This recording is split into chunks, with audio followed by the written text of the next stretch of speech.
सोनिया हुसैन का बाबर आजम के बारे में बयान। बाबर आजम पसंदीदा खिलाड़ी थे लेकिन अब नहीं। ऐसे क्यों कहा सोनिया हसन ने? इस खबर को पूरा जानने के लिए इस वीडियो को आखिर तक देखिएगा और हमारे इस अकाउंट को सब्सक्राइब कीजिएगा। अदाकारा सोनिया हुसैन ने टीम की मायूस कारकर्दगी पर अपना इजहार ख्याल किया। चैंपियन ट्रॉफी 2025 में मेज़बान पाकिस्तानी टीम की मायूस कुन कारकर्दगी से जहां क्रिकेट के आम मदाह गुस्से और गम में है, वहीं शोबिज़ की शख्सियत भी अपनी नाराज़गी का इजहार कर रही है।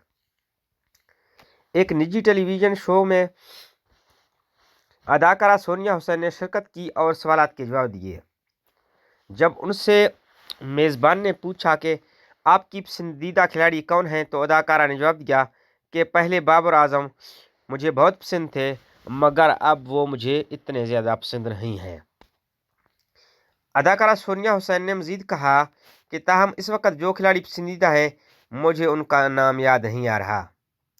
अदाकारा ने चैंपियन ट्रॉफी में पाकिस्तान की कारकर्दगी को मायूस कुन करार देते हुए कहा कि मदाहों के दिल में इस कारकर्दगी ने बहुत गहरे असरात मुरतब किए हैं। याद रहे कि चैंपियन ट्रॉफी के सेमीफाइनल में भारत, ऑस्ट्रेलिया, जनूबी अफ्रीका और न्यूजीलैंड की टीमें पहुंची है। पहले सेमीफाइनल दुबई में 4 मार्च को होगा, जिसमें भारत और ऑस्ट्रेलिया की टीमें मध्य मुकाबला आएंगी, जबकि दूसरा 5 मार्च को लाहौर के कज़ाफी स्टेडियम में जनूबी अफ्रीका और न्यूजीलैंड के दरमियान होगा। सेमीफाइनल में जीतने वाली टीमों के दरमियान 9 मार्च को फाइनल खेला जाएगा। अगर भारत फाइनल में पहुंचा तो मैच दुबई में, वरना फाइनल लाहौर।